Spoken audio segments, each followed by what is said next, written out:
Vamos a abrir nuestras Biblias y damos gracias al Señor de que podemos comenzar una nueva serie. Hay que decirle que es nueva serie porque es la segunda carta a los tesalonicenses, aunque tiene una tremenda continuidad y una tremenda relación con la primera carta. Y por eso quizá al escuchar usted diga, bueno, es la misma serie, no es que estamos... y sí, en alguna medida sí, porque es a la misma iglesia de los tesalonicenses. Así que vamos a abrir nuestras Biblias en segunda de Tesalonicenses, casi caigo en mi propia trampa. Segunda de Tesalonicenses, vamos a leer desde el versículo 1 vamos a leer hasta el versículo 12, que es toda la estructura, es toda la oración, pero nos vamos a enfocar en solamente una parte de esos 12 versículos. Así que leemos y luego continuamos. Dice, versículo 1, Pablo, Silvano y Timoteo, a la iglesia de los tesalonicenses, en Dios nuestro Padre y en el Señor Jesucristo, gracia y paz a vosotros, de Dios nuestro Padre y del Señor Jesucristo.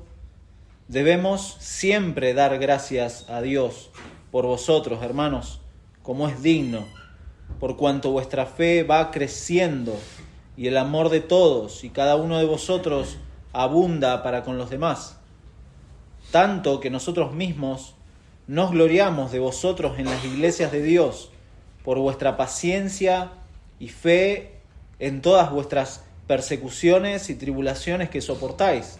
Esto es demostración del justo juicio de Dios, para que seáis tenidos por dignos del reino de Dios, por el cual asimismo padecéis, porque es justo delante de Dios pagar con tribulación a los que os atribulan, y a vosotros que sois atribulados, daros reposo con nosotros, cuando se manifieste el Señor Jesús desde el cielo, con los ángeles de su poder, en llama de fuego, para dar retribución a los que no conocieron a Dios, ni obedecen al Evangelio de nuestro Señor Jesucristo, los cuales sufrirán pena de eterna perdición, excluidos de la presencia del Señor y de la gloria de su poder, cuando venga en aquel día para ser glorificado en sus santos y ser admirado en todos los que creyeron, por cuanto nuestro testimonio ha sido creído entre vosotros.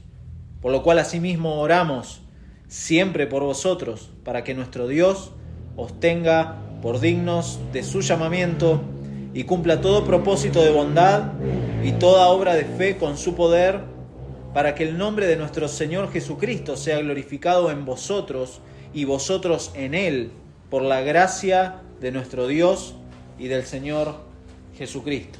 Nuestro Dios, gracias de nuevo por tu palabra, gracias por poder comenzar esta segunda carta a la iglesia de Tesalónica. Rogamos tu guía, Señor, en este tiempo, que tu palabra esté siendo útil para nuestra vida, pero por sobre todo para santificarnos, para formar la imagen de Cristo en nosotros. Pero también, Padre, entendemos que tu palabra tiene el poder para transformar aquellos corazones que aún no te conocen, y por eso también, Padre, como cada domingo, rogamos que si está en tu plan soberano salvar a algún pecador en este lugar, Señor, así lo hagas, porque es algo que nosotros no podemos hacer. Tu palabra sí puede, tú tienes el poder, Señor. Gracias por este tiempo, en el nombre de Jesús oramos. Amén. Amén. Tal como vimos, en Primera de Tesalonicenses, sin duda estas dos cartas han sido quizás las más descuidadas o las más cuestionadas por los teólogos liberales, estas personas que buscan desacreditar cada parte de la Biblia.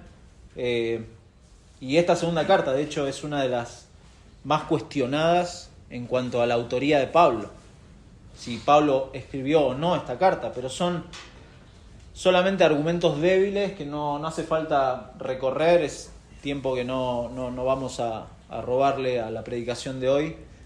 Son argumentos débiles, son argumentos sin sustento, son argumentos derivados justamente de académicos que en última instancia no son creyentes, no son cristianos, son personas que se ponen a estudiar la Biblia como un libro más y buscan darle vuelta a cuestiones que no son del todo claras. Junto con esta primera carta que ya estudiamos, las dos cartas se encuentran entre las que Pablo escribió primeramente. Cuando empezó sus viajes misioneros, Pablo hace este segundo viaje misionero, se separa, si recuerda la historia en Hechos de los Apóstoles, se separa de Bernabé y elige viajar el segundo viaje misionero con Silas. Después se encuentra con Timoteo, que son las dos personas que mencionan acá, además de Pablo. Y en ese segundo viaje misionero Pablo escribe a los tesalonicenses y a los gálatas. Estas son las primeras cartas, los primeros mensajes, consejos que Pablo da a partir del Evangelio. Y si bien esta carta y la primera carta que vimos tienen un alto contenido escatológico, o sea que habla mucho de eventos futuros, hemos visto ya cómo la primera carta a los tesalonicenses es tremendamente práctica, en donde acá se muestra la preocupación, el corazón pastoral de Pablo para esta iglesia que está hace pocos meses plantada. Uno no tiene que olvidar eso. Estos hermanos recientemente han escuchado el Evangelio, recientemente han empezado esta obra en este lugar, recientemente Dios está obrando en este lugar y de esta manera Pablo les escribe. Esta carta, la segunda, fue escrita meses después de la primera. O sea que están cercanas y de hecho usted se puede dar cuenta si la lee de corrido a las dos cartas cómo están muchos temas relacionados y se entrelazan entre sí. Entonces, Pablo escribe desde Corinto. En Corinto pasa aproximadamente 1 año y medio, afirma a los creyentes en ese lugar, pero a su vez les escribe a estos hermanos en Tesalónica. Una iglesia, como dijimos, plantada en pocas semanas, de una manera sobrenatural, como todo lo que Dios hace en su iglesia, y sin duda el Espíritu Santo obrando en estos hermanos, como vimos, el testimonio de estos hermanos. Así se inició la obra y así se vieron las primeras crisis en la iglesia en Tesalónica. Pablo tuvo que irse escoltado de noche, ahí en Hechos 17, tuvo que irse sin dar aviso a los hermanos en medio de la oposición de los que no creían. Llegó primero a Berea, ahí en Hechos 17, luego fue a Atenas, de ahí fue a Corintio y ahí se reencontró con Silas y con Timoteo. Recordamos uno de los temas justamente que mueve a Pablo a escribir la primera carta es justamente esto, el hecho de que él tuvo que irse rápido de ese lugar y posiblemente muchos empezaron a cuestionar, bueno, ahí está su pastor, ahí está su líder que tuvo que irse de noche sin dar aviso y bueno, ahí están ustedes desamparados.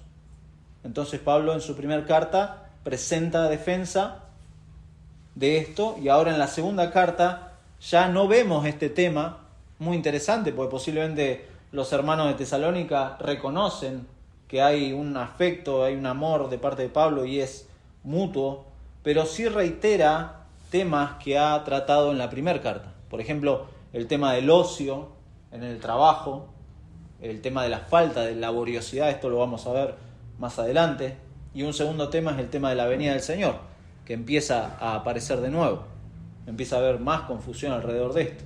Estos son los dos temas que Pablo trata, pero es muy interesante como hemos leído, Pablo no está desconectado de la realidad de estos hermanos. Estos hermanos están pasando por una situación y Pablo no está evadiendo lo que les está pasando. Sabe de su realidad, sabe de los sufrimientos de los hermanos por causa del Evangelio.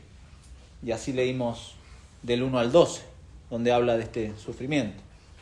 Esta parte la podríamos dividir en 4 partes. Y a uno de los hermanos les comentaba, le digo, no voy a hacer todo del 1 al 12 porque abarca muchas cosas muy enriquecedoras que pueden sernos de mucha utilidad. Y por eso hoy solamente vamos a tomar versículos 1 al 4, en donde Pablo hace una introducción, hace una acción de gracias por el crecimiento de los tesalonicenses y en segundo lugar esta alabanza a Dios por el progreso de los tesalonicenses en medio de la persecución, a pesar de la persecución.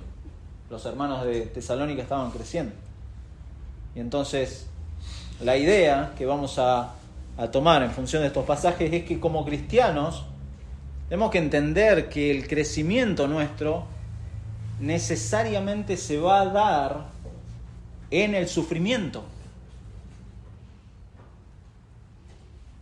Y entonces es válido que si usted se quiere levantar e irse de este lugar, lo haga, porque el cristianismo no es un camino de rosas. El cristiano crece en el sufrimiento a causa de Cristo, ¿sí? Siempre es a causa de Cristo, siempre es a causa de nuestra identidad. Uno no crece en la bonanza o en el entretenimiento de este mundo, no crece. No, de hecho, el mundo nos empuja a un entretenimiento para estancarnos. Pero el cristiano, entendiendo su identidad, crece enfocado en la venida del Señor, pero sabiendo que delante de esa espera va a sufrir. Va a sufrir. Porque, bueno, es nuestra identidad. No somos de este mundo, somos peregrinos, somos extranjeros. Esperamos al Señor, esperamos su justicia, y entonces en esa espera es lógico que suframos, es normal. El cristiano va a sufrir, no debe sorprendernos. Por eso esta sección va a terminar con versículo 10, cuando habla de la segunda venida del Señor en aquel día, para ser glorificado en sus santos y ser admirado en todos los que creyeron, en todos los creyentes. Versículo 11, por lo cual asimismo oramos siempre por vosotros, para que nuestro Dios os tenga por dignos de su llamamiento y cumpla todo propósito de bondad y toda obra de fe con su poder. ¿Para qué? Para que el nombre de nuestro Señor Jesucristo sea glorificado en vosotros y vosotros en Él, por la gracia de nuestro Dios y del Señor Jesucristo. Versículo 1 y 2, en primer lugar vamos a ver el saludo rápidamente. Pablo saluda a la iglesia. Pablo y sus colaboradores saludan a la iglesia. Y si bien, como vimos en la primera carta, estos dos hombres que colaboraban en el ministerio estaban con Pablo, es Pablo quien él mismo escribe esta carta. Pablo y Silas son los dos que aún no han podido ver el rostro de los hermanos en Tesalónica, y Timoteo sí. De hecho, Timoteo es el que ha traído aquel informe, este primer informe que ha motivado la primera carta. Y es muy interesante porque si usted la lee de corrido, los pronombres personales que se usan en toda la carta son todos en plural. Es como que Pablo hace partícipe a Silvano y Timoteo. Silvano es una traducción latinizada de Silas. Y los hace partícipes de esta carta. Y solamente Pablo, cuando quiere ser enfático en algo, habla en primera persona. Y dice yo, por ejemplo, capítulo 2, versículo 5, dice: ¿no os acordáis que cuando yo estaba todavía con vosotros os decía esto? O sea, ¿recuerdan cuando yo les estaba enseñando? Es como que Pablo se hace cargo de que las enseñanzas y el consejo de Dios era de parte de él. Y después al final, en el saludo, versículo 17, la salutación o el saludo es de mi propia mano, de Pablo, que es el signo en toda carta mía, así escribo. Está en primera persona.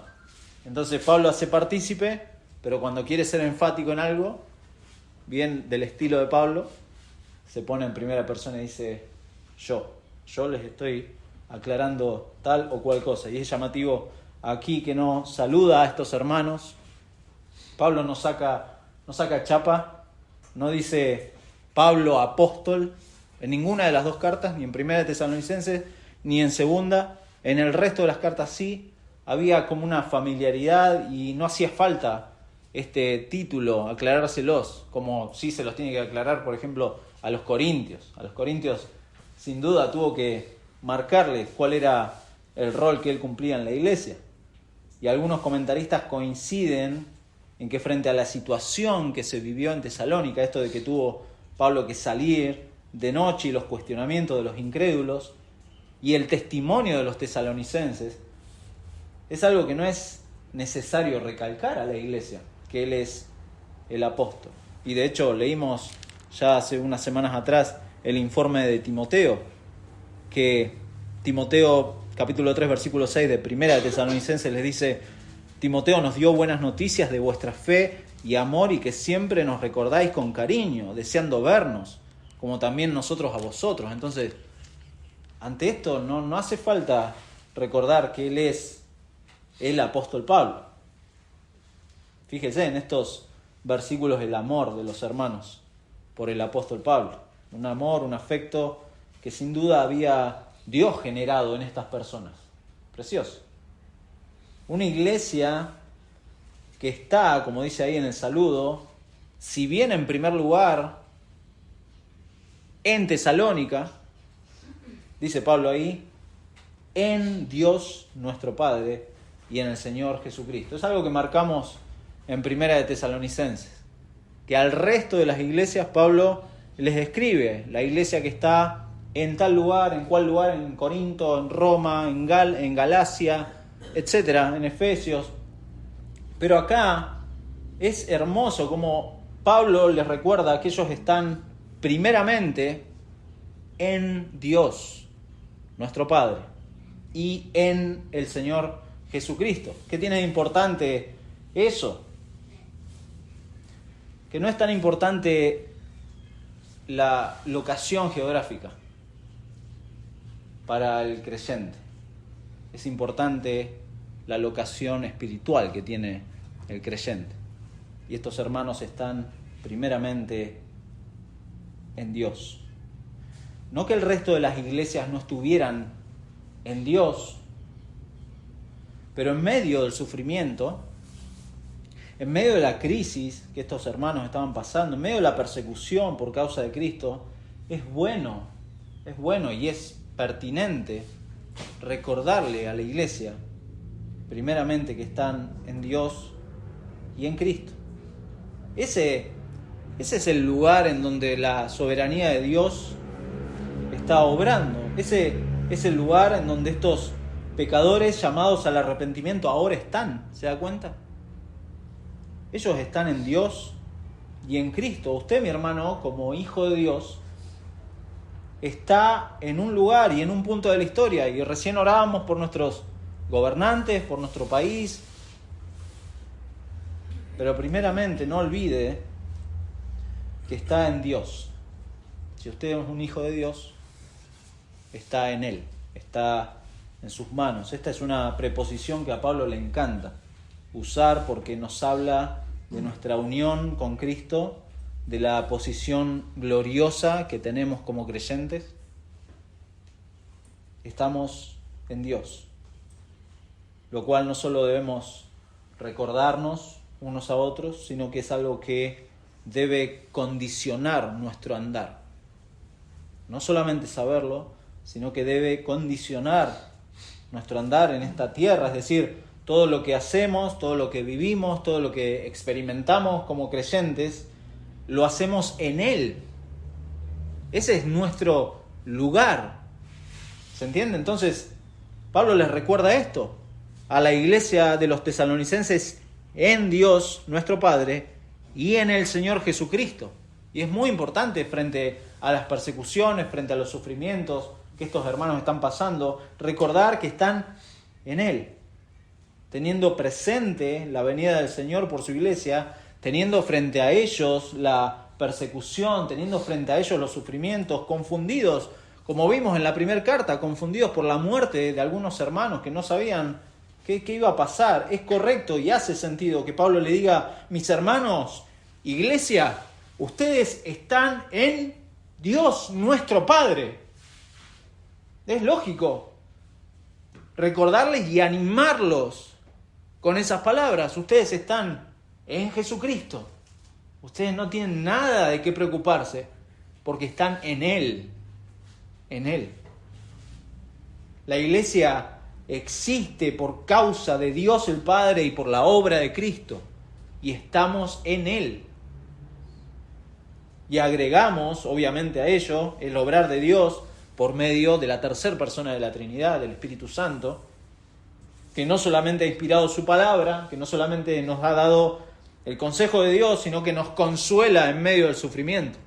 Es el consolador y nos recuerda las promesas de Dios, nos recuerda el Evangelio para crecer en Él. Y por eso les dice: gracia y paz a vosotros de Dios nuestro Padre y del Señor Jesucristo. De esa unión con Cristo entonces fluye esta gracia y esta paz. Nadie puede disfrutar de gracia y paz si no está en unión con Cristo, ¿se da cuenta? Lo vimos el domingo pasado. Esto es una frase preciosa, maravillosa, que aparece en todas las cartas de Pablo. En todas las cartas de Pablo. ¿Por qué? Porque Dios es la fuente de toda gracia y es la fuente de toda paz verdadera que el pecador necesita para salvación y que el creyente precisa para vivir esta nueva vida. Usted y yo, mi hermano, necesitamos esa gracia para esta vida. En lo personal, como iglesia, necesitamos permanentemente de la gracia de Dios. Permanentemente. Porque sin la gracia de Dios, ¿qué nos pasa? Nos volvemos pendulares. Nos vamos del legalismo al libertinaje.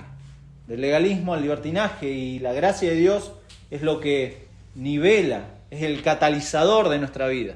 Necesitamos la gracia de Dios, sin duda. La gracia de Dios nos lleva a recordarnos el Evangelio. Nos lleva a recordarnos de que no hay mérito, de que no hay obra de caridad que logre el favor de Dios o aumente el amor de Dios por mí. No, la gracia me recuerda al Evangelio. Un Evangelio que nos recuerda que Dios, por medio de Cristo, ha comprado a un pueblo que le obedece por amor. ¿Por qué? Porque estamos en Él. Porque estamos en Él. Y hace sentido y conexión que estamos en Él por su gracia. Y ahora tenemos paz por su gracia en Él. En Él. Y es llamativo como acá Pablo afirma 2 veces, si se dio cuenta, 2 veces dice Dios nuestro Padre, el Señor Jesucristo. Dios nuestro Padre, el Señor Jesucristo. Afirma y es enfático el tema de la deidad de Cristo en 2 ocasiones. Si esto no fuera cierto, si no fuera cierto que Cristo es Dios, Pablo tendría que haberle explicado a estos hermanos cómo es que estamos unidos al Padre y al Hijo a la vez. ¿Cómo es eso? Y cómo tanto el Padre como el Hijo son la fuente de esta gracia y esta paz. Es que ambos son Dios. Ambos son Dios. Este es un buen pasaje para explicarle a alguien que no cree en la deidad de Cristo, como los testigos de Jehová, explicarles: mire, acá hay un saludo muy interesante en donde Pablo está afirmando la deidad de Cristo y poniéndolo al mismo nivel de Dios el Padre, fuentes de esta gracia y esta paz, una gracia y una paz que Dios había hecho con estos pecadores de Tesalónica, solo por medio de Cristo, solo por la fe impartida por Dios, que los llevó a este arrepentimiento y que les dio vida, una vida que mostró evidencias, algo que va a afirmar en capítulo 2, versículos 3 y 14. Nosotros debemos dar siempre gracias a Dios, de vuelta, respecto a vosotros, hermanos amados por el Señor, de que Dios os haya escogido desde el principio para salvación, mediante la santificación por el Espíritu y la fe en la verdad, a lo cual os llamó mediante nuestro Evangelio para alcanzar la gloria de nuestro Señor Jesucristo. Ahí está. Pablo afirmando que esto es algo que era evidente en estos hermanos. Lo hemos visto en la primera carta, cómo estos hermanos estaban creciendo y estaban dando muestras de esta fe creciente. Y es lo primero que Pablo agradece acá, versículo 3. Versículo 3, y como parte de este saludo dice: debemos siempre dar gracias a Dios por vosotros, hermanos, como es digno, por cuanto vuestra fe va creciendo y el amor de todos y cada uno de vosotros abunda para con los demás. Pablo está agradecido por la fe creciente de estos hermanos. Si un pastor da gracias a Dios por los hermanos, no es por otra cosa, sino por su crecimiento en Cristo. Eso es la tarea pastoral que tiene ese primer enfoque. No tiene otra intención. Cada creyente que crece en madurez, que crezca en el conocimiento de las verdades de Dios en su palabra y que esas cosas transformen la vida del creyente en esta vida nueva, eso es motivo de gratitud al Señor. Y esto es lo que hace Pablo acá. Ahora el cristiano es morada de Dios, el Espíritu. Y entonces la transformación lo lleva acá Pablo a dar gracias porque él está viendo que estos hermanos están creciendo.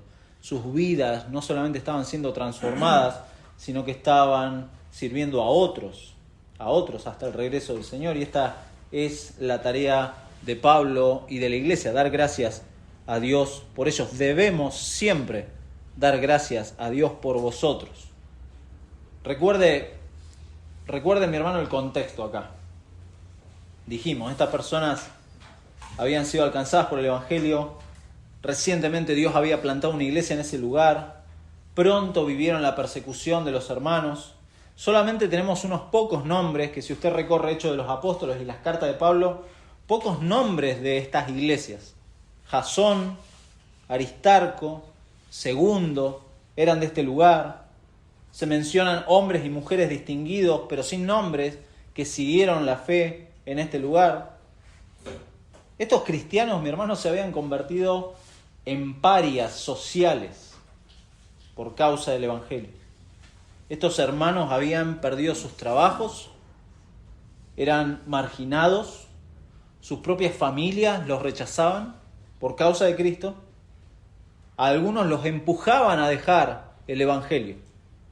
De hecho, muchos soldados, por así decirlo, cayeron en esta batalla. Algunos, lo vimos en la primera carta, algunos murieron, algunos abandonaron la fe, lo vamos a ver casi al final, pero aquí Pablo tiene una obligación. Dice, debemos siempre dar gracias a Dios por vosotros. Literalmente Pablo está diciendo, estamos bajo obligación de siempre dar gracias a Dios por ustedes. Siempre. Pablo se autoimpone este agradecimiento delante de Dios de que siempre lo tiene que hacer. No es un deseo, no es algo evasivo. No está diciendo Pablo, bueno, deberíamos agradecer por ustedes, puede que no lo logremos, puede que nos olvidemos de agradecer. No. Él se autoimpone y dice, no, esto tenemos que dar siempre gracias, porque él tiene una obligación solemne de dar gracias a Dios por lo que Dios está haciendo en la iglesia. No es que se da gracias a sí mismo. No es que dice, oh, qué lindo el ministerio que estamos desarrollando en Tesalónica. Damos gracias a Dios por cómo lo estamos haciendo. No. Damos gracias a Dios por cómo Dios está haciendo estas cosas. Negarse a dar gracias a Dios por esto es quitarle a Dios el honor que se le debe. El honor que se le debe. Es ser injusto, es actuar mal delante de Dios. Por eso dice y agrega, como es digno. Como es digno. Y esa frase habla de eso, de no quitarle a Dios el honor que se le debe. Esto es enfático, fíjese, el agradecimiento apunta a dos motivos concretos. Versículo 3, la segunda parte, por cuanto vuestra fe va creciendo y el amor de todos y cada uno de vosotros abunda para con los demás. Ahí están los motivos concretos. Y Pablo da gracias a Dios por esto, por esta fe y este amor, que no son virtudes en las cuales la iglesia debería como enorgullecerse o inflar el pecho. No, porque no sería correcto un agradecimiento de esta manera. Pablo más bien da gracias porque considera que estas cualidades, este amor, esta fe, son la prueba de que Dios está obrando en Tesalónica. ¿Se da cuenta? O sea, esta fe y este amor creciente son prueba de que Dios está obrando y por lo tanto agradece a Dios, siempre a Dios, por esto. Porque dijimos, los cristianos crecen en el sufrimiento a causa de Cristo.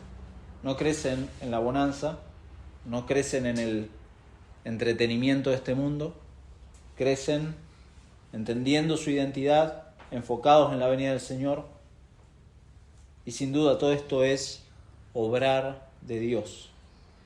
Obrar de Dios. Y por eso Pablo da gracias. Esta fe y este amor incluso son la base de lo que estos hermanos hacen. Todo lo que hacen está basado en esto. Por eso en 1 de Tesalonicenses capítulo 1, versículos 2, de nuevo Pablo empieza dando gracias, siempre gracias a Dios por todos vosotros, haciendo memoria de vosotros en nuestras oraciones, acordándonos sin cesar delante del Dios y Padre nuestro de la obra de vuestra fe, del trabajo de vuestro amor y de vuestra constancia en la esperanza en nuestro Señor Jesucristo, porque conocemos, hermanos amados de Dios, vuestra elección, pues nuestro evangelio no llegó a vosotros en palabras solamente, sino también en poder, en el Espíritu Santo y en plena certidumbre, como bien sabéis cuáles fuimos entre vosotros por amor de vosotros.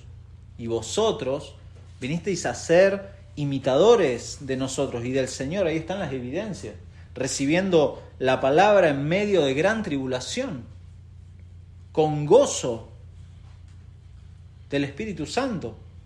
Y después sigue diciendo, habla del testimonio en esas ciudades. La fe y el amor eran la base de estas acciones, y es una fe y un amor que sin duda no son humanos, y es algo que va creciendo, dice acá, literalmente creciendo extraordinariamente. La palabra que usa acá Pablo es un término único, no hay otro término igual en el Nuevo Testamento, y se refiere al crecimiento de una siembra. Muy interesante. A Pablo le encanta usar frases o palabras referidas a las plantaciones o al sembrado. Y acá Pablo usa eso. Va creciendo extraordinariamente, sobrenaturalmente. No sabemos cómo, pero va creciendo. Esto es similar a este sembrado. Recuerden Mateo 13, en donde hay una cosecha a 30, 60, 100 veces más de lo esperado. Más de lo esperado. Y esto Pablo está diciendo acá. Esto es tremendo, pero lo más increíble es que a pesar de las persecuciones, la fe y el amor de estos hermanos no se ha enfriado, no se ha muerto. No se ha muerto. Eso es lo increíble. Y por eso da gracias. La fe de ustedes va creciendo extraordinariamente. No sabemos cómo, pero lo más extraordinario es que es en medio de la prueba, en medio de la persecución. La fe de ustedes no se ha enfriado, no se ha muerto. Incluso el amor entre ellos crece de igual manera. Crece el amor entre ustedes, ahí lo dice. No es que nadie es exclusivamente receptor de este amor. Porque muchas veces pasa eso. Creemos, bueno, los hermanos me tienen que amar. No. Estos hermanos, dice, el amor de todos y cada uno de vosotros abunda para con los demás. Nadie es exclusivamente receptor del amor de los cristianos. No, el único que merece y es digno de ese amor es el mismo Señor Jesucristo. Todos tienen que ser dadores de ese amor que Dios ha derramado en sus corazones. Y por eso, en primer lugar, agradece por el crecimiento de la fe de ellos, y en segundo lugar, tercer encabezado, agradece por el crecimiento en medio de la persecución. Versículo 4. El crecimiento en medio de la persecución. Hay un autor, Warren Wiersbe, que comenta sobre el pasaje y dice lo siguiente. Y cito, una fe que no resiste las pruebas no es confiable. Los creyentes nuevos deben saber que su fe será probada, porque de esta manera Dios comprueba si su profesión es genuina. La fe, como los músculos, debe ejercitarse para fortalecerse. La tribulación y la persecución son los medios que Dios usa para robustecer nuestra fe. En cambio, una vida fácil puede conducir a una fe superficial. Fin de la cita. O sea, una fe que no resiste, está hablando de una fe que finalmente deja la fe. No es que no resiste, no. Si usted se fija en los movimientos actuales del cristianismo, las iglesias que tienen éxito, ¿cuáles son? Son aquellas que a los ojos humanos, carnalmente, nos ofrecen una vida espiritual accesible, una vida espiritual fácil, una vida espiritual sin cruz, Una vida sin sufrimiento, una vida sin prueba, una vida sin compromiso, una vida sin responsabilidad. Es una fe que se ha mimetizado con el mundo, ¿se da cuenta? Se ha mezclado con el mundo. Y de hecho no tiene diferencias con el mundo. No tiene diferencia. El Evangelio se ha perdido en eso y es un cristianismo light. En donde no hay cruz. En donde no se puede hablar de nada de esto. Evidentemente los tesalonicenses estaban afirmando correctamente su fe en la gracia de Dios.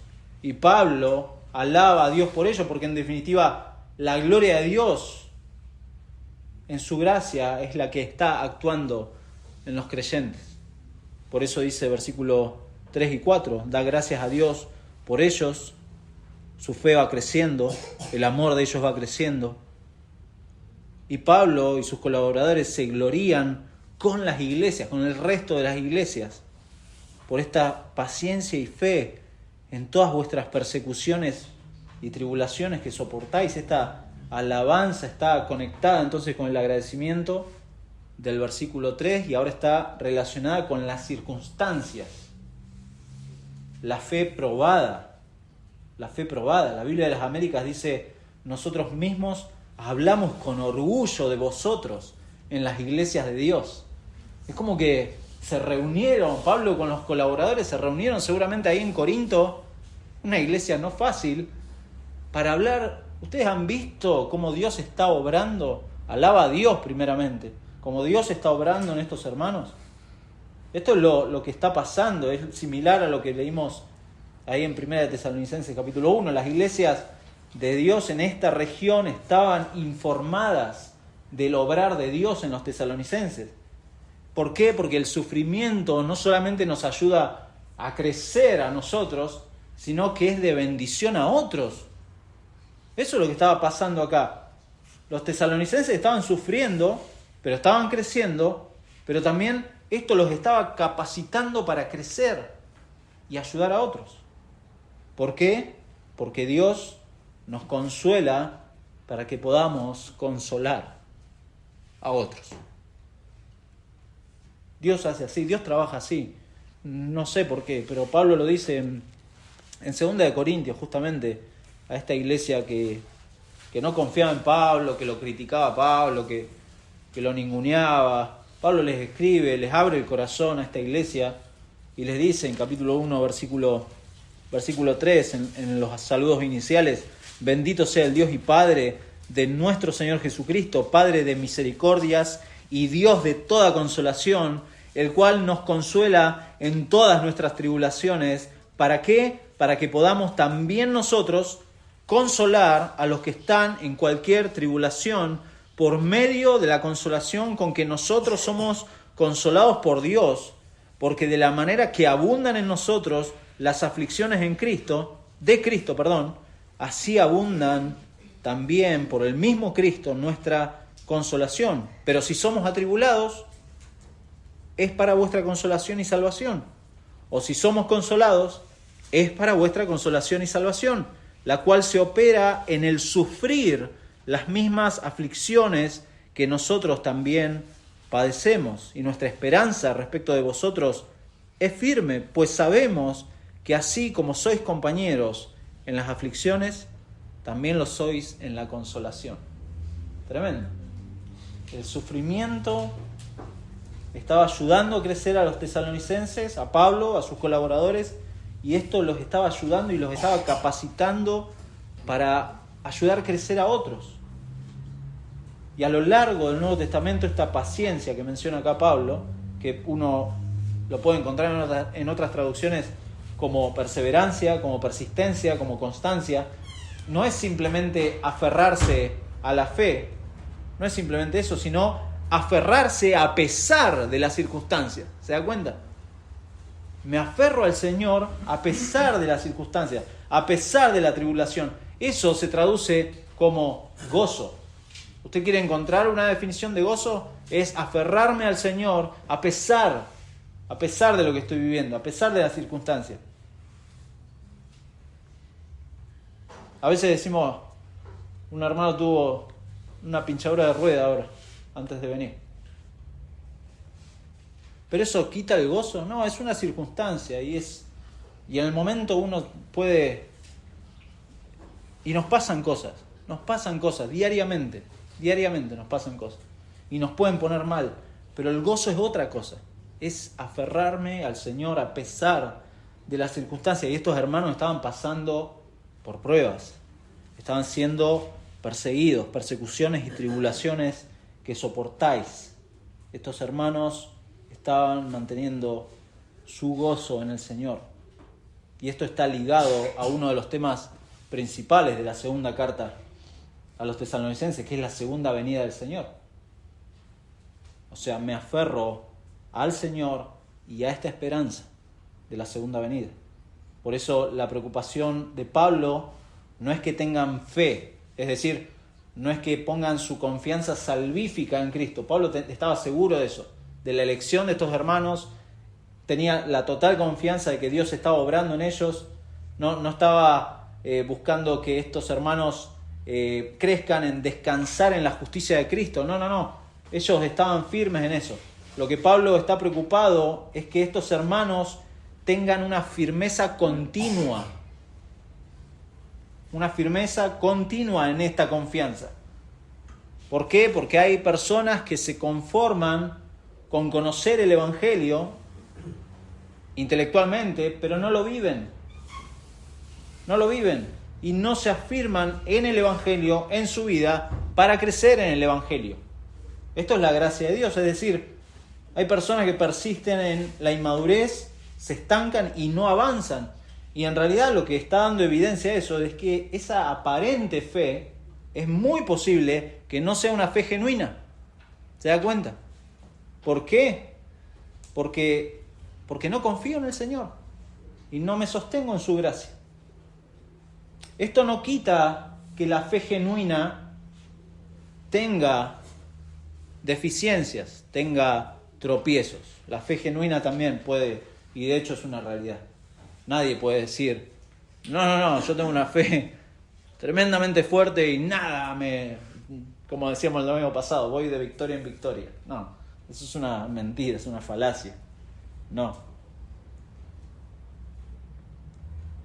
Podemos desconocer aspectos de nuestra fe, y ese desconocimiento nos puede llevar a tropezar, pero eso no quita que esta fe genuina crece en paciencia, en fe. Por eso Pablo, considerando acá el contexto de estos hermanos, no solamente da gracias y alaba a Dios, sino que ahora va a proceder a escribirle una serie de exhortaciones de acuerdo a lo que están viviendo. Y por eso Pablo les tiene que aclarar cosas, porque evidentemente estos hermanos carecían de algunos temas que Pablo necesita recordar o aclarar.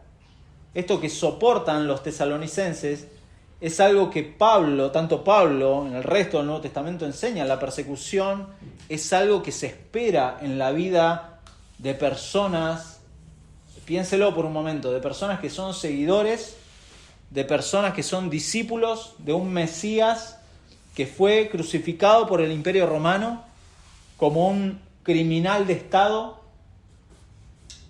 Y entonces, ¿qué puede esperar el discípulo, el seguidor de Cristo? Y esas persecuciones van a ir acompañadas, dice acá, de dificultades, de aflicciones.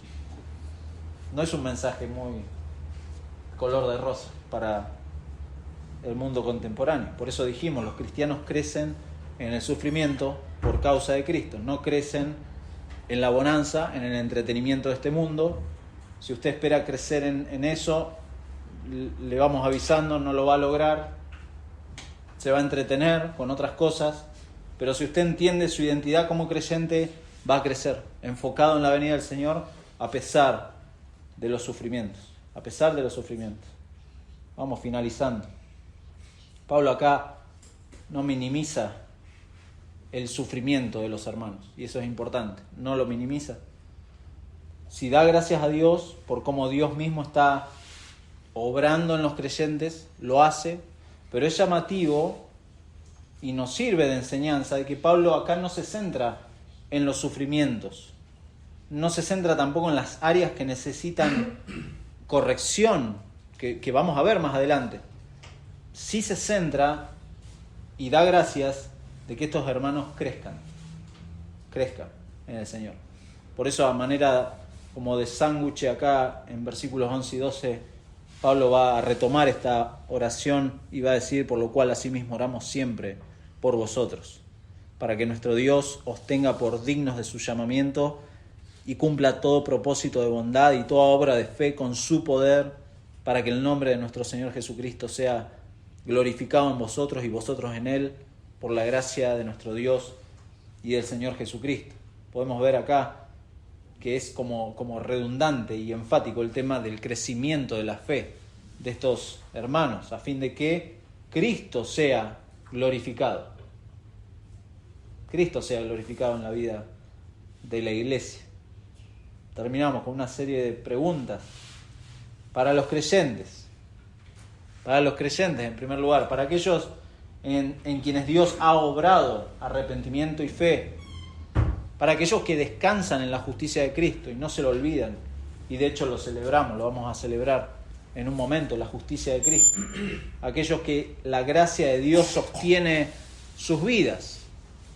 Mi hermano, a ellos, conteste, yo le pido que sea honesto y conteste en su mente y en su corazón estas preguntas.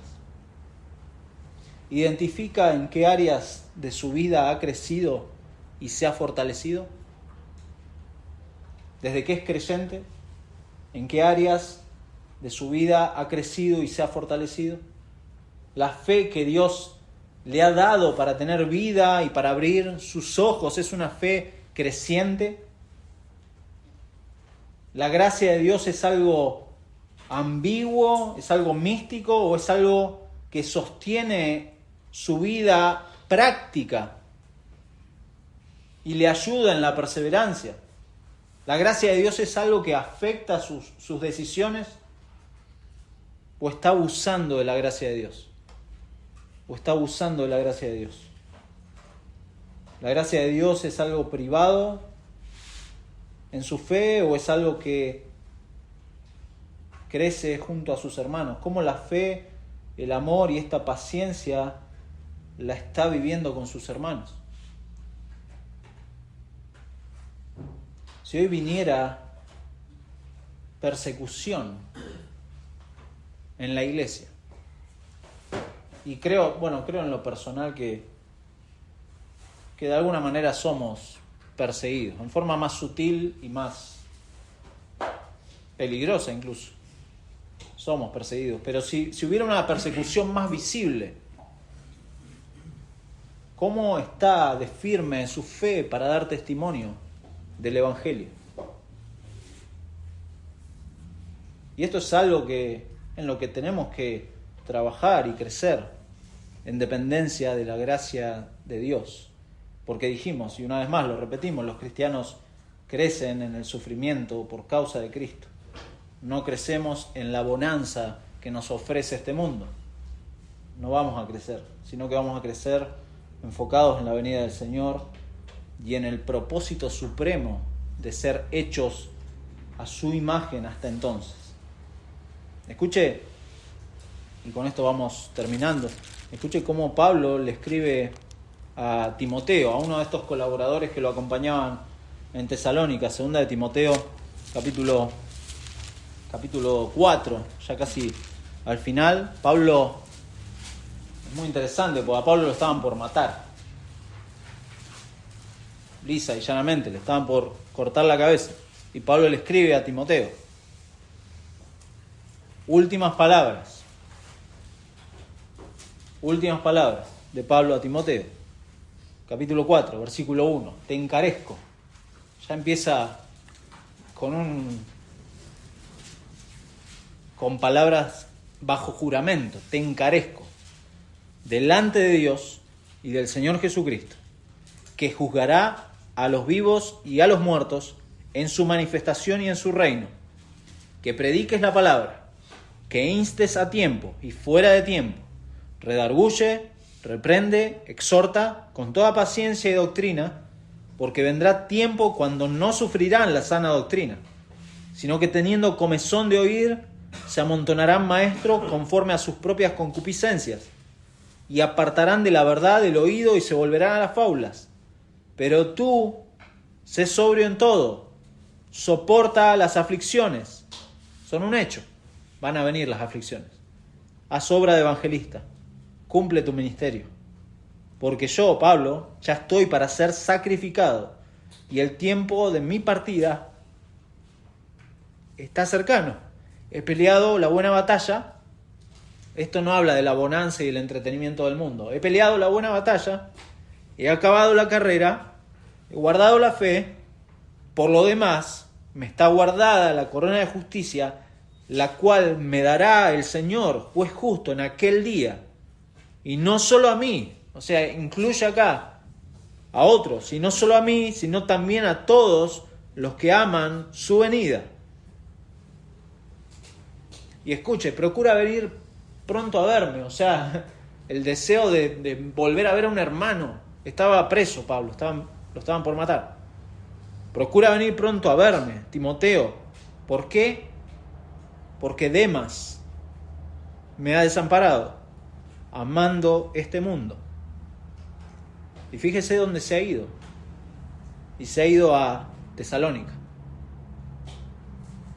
Es decir, el amor del mundo que Demas tenía por el mundo, finalmente lo llevó a dejar el ministerio, a dejar el evangelio e irse a un lugar en donde otros hermanos estaban siendo perseguidos y sufriendo por causa del evangelio. Muy interesante. Tesalónica era una de las ciudades cosmopolitas más importantes. Era como Nueva York, una cosa así. Y Demas se había perdido amando este mundo. Sin embargo, el consejo a Timoteo es los imperativos, no es consejo, no es opcional. Que siga peleando la buena batalla. Por eso las preguntas que hicimos recién no son preguntas o no son exhortaciones que tienen cabida en alguien que se cree creyente. No tienen cabida en alguien que confía todavía en su buen comportamiento. Esto no es, el evangelio no es para personas que disfrutan este mundo. No es para personas que aman este mundo. No es para personas que ignoran a Dios en su vida. No. Y que obviamente no conocen el evangelio transformador y no se han enfrentado cara a cara con Cristo. Estas preguntas no son para ellos.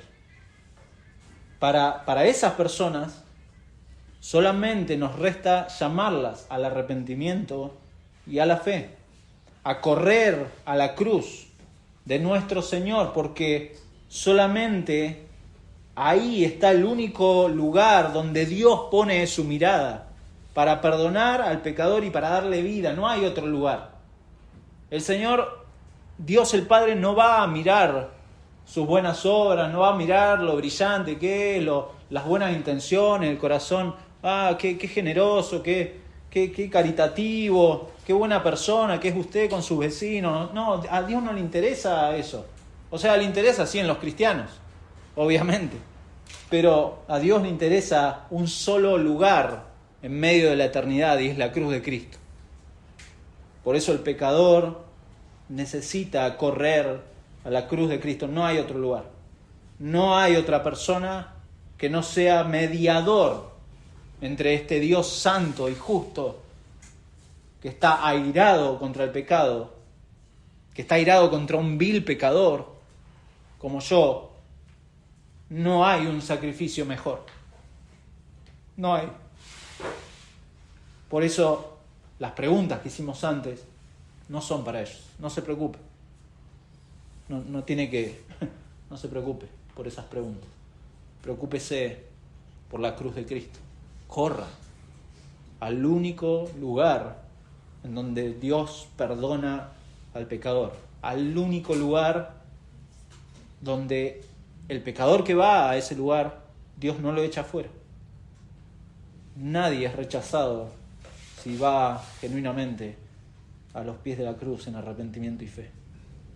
Aquellos que se mantengan en rebelión, Pablo les va a escribir, y lo hemos leído, capítulo 1, versículo 7. Un día se va a manifestar el Señor desde el cielo con los ángeles de su poder en llama de fuego para dar retribución a los que no conocieron a Dios ni obedecen al Evangelio de nuestro Señor Jesucristo, los cuales sufrirán pena de eterna perdición. Y acá creo que esto es lo más. Esta es la parte más triste. Excluidos de la presencia del Señor y de la gloria de su poder. Cuando venga en aquel día para ser glorificado en sus santos y ser admirado en todos los que creyeron. Vamos a orar. Señor, gracias por tu palabra. Gracias por este saludo tan particular que Pablo da a esta iglesia, porque es de ánimo para nosotros saber de que estos hermanos en medio del sufrimiento estaban creciendo. Esto era un obrar tuyo, sin duda, Señor. Tu gracia los estaba sosteniendo. Es muy posible que aquí tengamos hermanos que estén pasando por pruebas o tribulación por causa del Evangelio. Señor, ruego por esas vidas que tú, en tu gracia, los sostengas. Pero también puede pasar, Señor, que en medio nuestro haya sufrimiento por causa del pecado y, Señor, rogamos misericordia en esas vidas para que tú los restaures, les des el arrepentimiento que necesitan para confesar delante de ti lo que tengan que confesar y seguir creciendo, Señor. No podemos negar las imperfecciones, la debilidad, los tropiezos del pecado que aún tiene resabios en nuestra vida y necesitamos tu gracia. Pero, Señor, qué tremenda situación es la que el incrédulo tiene delante de ti, Padre, y rogamos, porque no lo pueden ver, no lo pueden reconocer. Señor, rogamos que tengas misericordia en esas vidas también. Padre, que tu gracia y tu paz esté con tu iglesia en esta semana, pero que tu gracia lleve a la paz a aquellos que no tienen paz, que puedan disfrutar de la paz y el gozo en Cristo. Y damos gracias, Señor, porque tus hijos están en ti, tu iglesia está en ti, tus ovejas están en tu mano y nadie las va a arrebatar de tu mano, Señor, por causa de lo que Cristo ha hecho por esas ovejas, Señor. Gracias por sostenernos. Amamos tu venida, Señor, y esperamos con ansiedad tu venida. Mientras tanto, Señor, que tu gracia nos sostenga, que tu gracia nos capacite para no solamente saber pasar el sufrimiento, sino también ser de ayuda a otros que sufren. Señor, que tu gracia nos permita seguir creciendo en esta fe que está formando la imagen de Cristo en cada uno de los creyentes. Señor, gracias por tu palabra. Acompáñanos el resto de esta mañana. Te lo pedimos en el nombre de Jesús. Amén. Amén.